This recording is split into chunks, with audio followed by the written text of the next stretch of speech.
Bonjour. Alors aujourd'hui, nous allons faire une synergie pour les verrues, hein. Voilà, c'est une demande aussi que j'ai eue. Euh, une synergie pour les verrues, ça s'applique donc en externe sur la peau. Donc on va utiliser un flacon compte-gouttes, un peu comme ceux des huiles essentielles, hein. Celui-là il est vierge. Et vous utiliserez un coton pour appliquer le mélange d'huile essentielle. Voilà. Les verrues, ça vient d'un virus qui s'appelle le papillomavirus humain. Il est bénin à la base, hein, la plupart du temps d'ailleurs inoffensif. C'est juste un désagrément esthétique, on va dire. Généralement, ça fait mal, mais pas beaucoup. Enfin, ça va dépendre un petit peu où elle est située. Sous le pied, c'est vrai que ça peut parfois le faire. Enfin, ça peut parfois faire mal.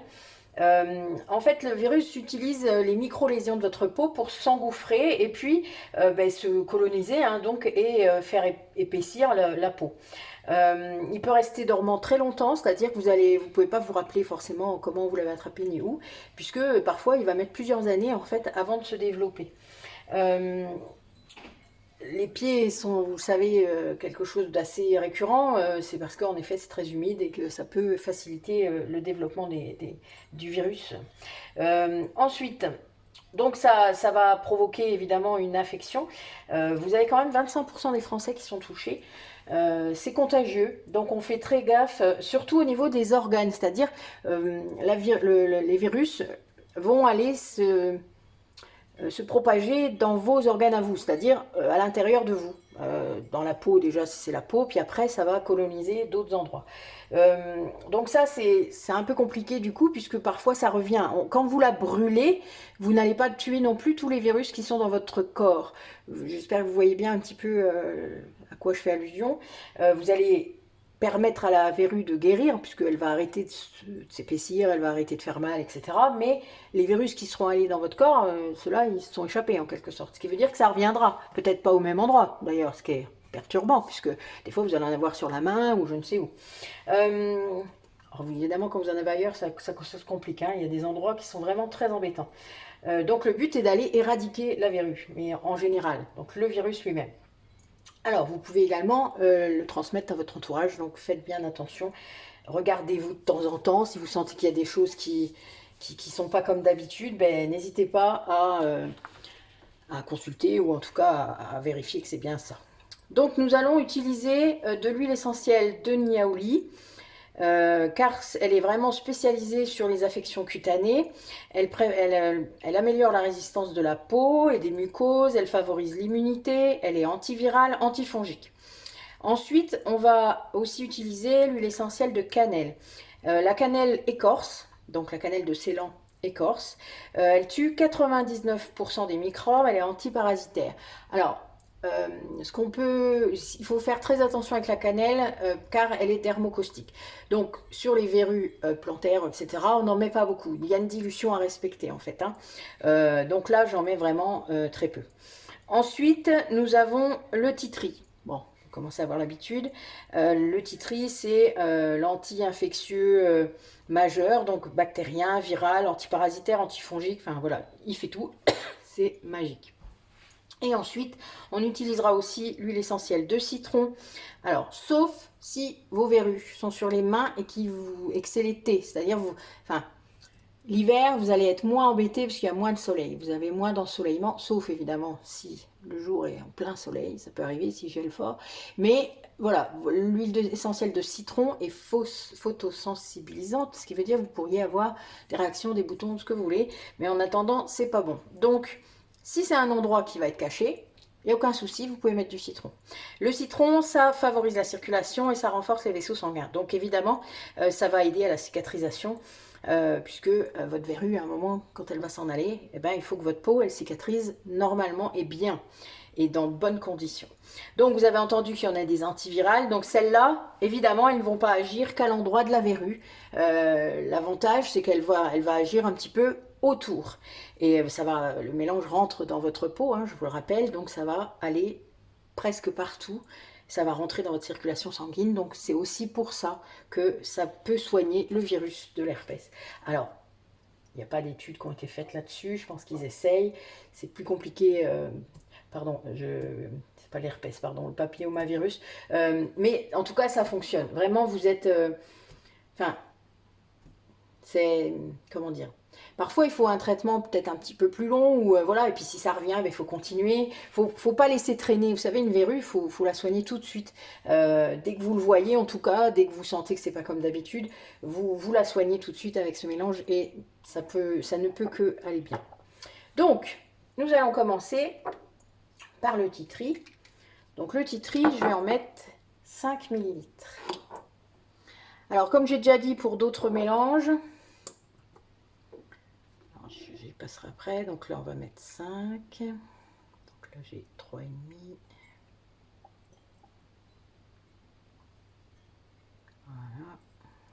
Voilà. 5 ml.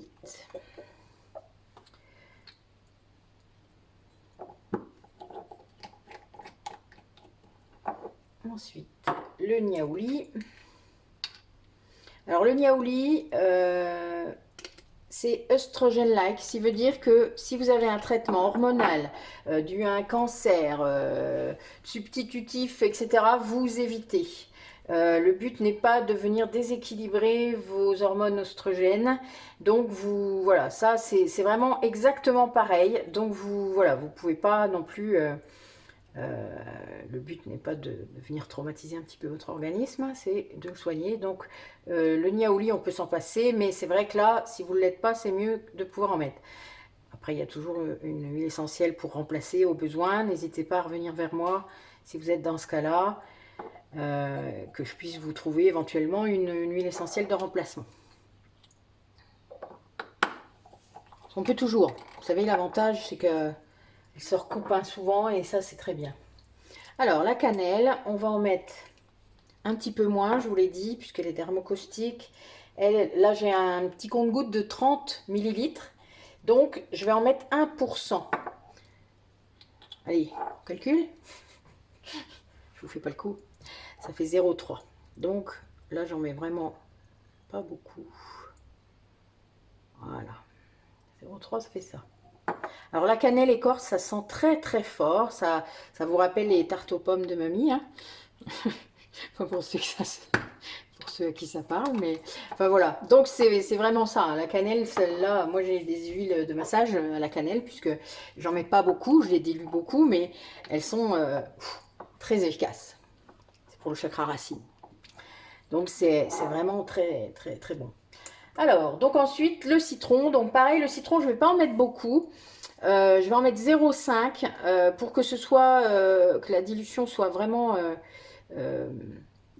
maximale, en gros, pour que vous n'ayez pas de soucis au niveau photosensibilisant. Mais c'est vrai que l'huile essentielle de citron, enfin moi je l'achète en gros, hein, puisque j'en mets aussi dans mes produits d'entretien. Donc moi je l'utilise, je crois bien que c'est celle que j'utilise le plus avec la lavande et le tea tree, quoi. Enfin voilà, c'est pas pour rien qu'ils sont en gros, hein. Vous repérerez au fur et à mesure des vidéos, hein. J'ai des flacons d'huile essentielle, voilà, qui font 50 ml ou 100 ml. Celui-là, il fait combien? Celui-là, il fait 100 ml, mais c'est parce que je les utilise en un mois à peine ou 2 mois, c'est parti, hein. Je fais tellement de choses avec. Et ceux-là, 30 ml, c'est pas mal pour la cannelle parce que j'en utilise aussi. Mais le niaouli, bon, j'avais essayé 30 parce qu'il est moins cher aussi. Alors, donc ensuite, là, vous voyez, ça me fait jusque là. Donc, je vais diluer. Alors, je garde, je vais prendre de l'huile essentielle, pardon, de l'huile végétale. Non, je vais prendre la macadamia. Voilà. Et donc, je vais compléter mon petit pot compte-gouttes, hein, avec l'huile végétale de macadamia. Bon, si vous n'avez pas de macadamia, c'est pas un souci, vous n'allez pas en acheter exprès.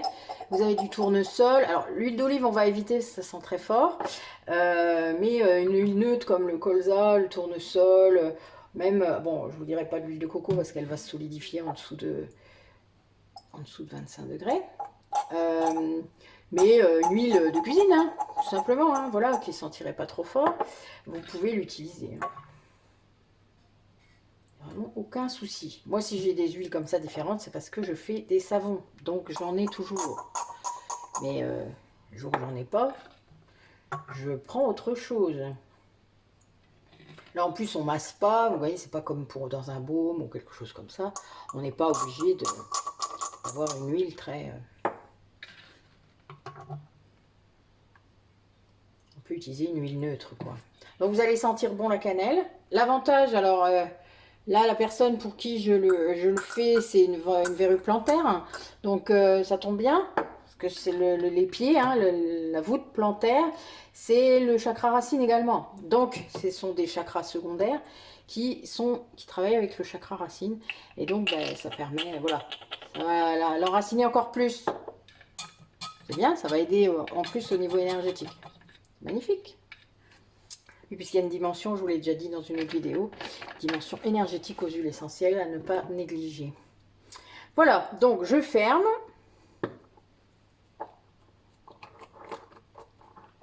Je remue. Je laisse toujours un peu de place pour pouvoir remuer le produit. Voilà, et je le ferai à chaque fois. Et donc, je vais me servir du compte-gouttes pour après mettre un coton. Un coton-tige, hein, voilà. Et puis, ben, vous pourrez le mettre directement sur la verrue en question, sur ben, qu'importe l'endroit où elle est, en fait. Hein. Après, si vous avez des verrues... Alors, il y a des verrues plus embêtantes si elles sont situées dans des zones où les mucoses sont plus à vif. Donc, je pense à la sphère des organes génitaux. Donc là, si vraiment vous aviez un besoin plus particulier à ce niveau-là, n'hésitez pas à revenir vers moi, il n'y a aucun problème. Je vous expliquerai quel type d'huile essentielle vous pouvez mettre, parce qu'on ne peut pas tout mettre. Voilà, il faut vraiment faire attention. Il y en a quelques-unes là que je viens de mettre que vous ne pourriez pas mettre à ces endroits-là. Donc là, quand je vous parle de verrues, c'est plutôt les verrues plantaires, même les verrues buccales, si vous en avez, voilà, il faut se méfier. La dilution ne sera pas la même, hein, d'accord? Donc déjà, la cannelle, on ne pourra pas en mettre. Donc voilà, n'hésitez pas, revenez vers moi. Il y a des choses quand même très spécifiques. Donc voilà, là, quand je parle de verrues, c'est vraiment les verrues plantaires et les verrues, là, pour la personne, c'est ça, mais et les verrues sur les mains, ça va aussi. Enfin, voilà, les verrues sur le corps, si vous en avez, mais pas où il y a des muqueuses. Des muqueuses, pardon. Elle est drôle. On n'analyse pas, hein, c'est pas drôle. Je le couperai pas, comme ça vous fera rire. Donc voilà, les muqueuses. Donc on fait attention. Donc, toujours une étiquette. Donc voilà, donc synergie antiverrue. Hein. Vous mettez ça dans votre boîte à pharmacie. Si vous avez d'autres mélanges comme ça, faites attention. Vous les mettez ensemble, hors de portée des enfants, évidemment. Tout comme les médicaments, c'est exactement pareil. Donc moi je mets jusque 6 mois, donc là 31 mars 2022. Donc là pour une verrue, il faut en mettre 2 fois par jour au moins, voire 3 si vous en remettez au coucher, ça pourrait le faire, comme ça va accélérer en quelque sorte la guérison. Hein. Surtout quand ça fait longtemps qu'elle est là, faut pas hésiter à en mettre vraiment souvent. Donc 2-3 fois par jour, c'est vraiment pas un problème. Plus le week-end si vous êtes plus disponible. Mais voilà, vous n'hésitez pas à en mettre. Là, il n'y a aucun problème, surtout pour un adulte. Donc ce mélange-là, à cause de la cannelle, vous ne pouvez pas en donner plus à des enfants de moins de 6 ans, pardon. Femmes enceintes, femmes allaitantes non plus. D'accord? C'est pour ça que je vous disais toujours de revenir vers moi, puisque si vous avez une particularité comme ça, hein, que ce soit même là, et c'est pas le cas pour celui-là, mais si vous étiez asthmatique, épileptique, etc., il y a des choses qu'on ne peut pas utiliser. Donc il faut me le redire et je peux vous redonner éventuellement le mélange ou même vous le fabriquer. Donc il n'y a aucun souci, d'accord? Donc bah écoutez, elle est terminée, il n'y a plus qu'à l'utiliser. Bonne journée à vous et puis à bientôt. Merci d'avoir regardé la vidéo.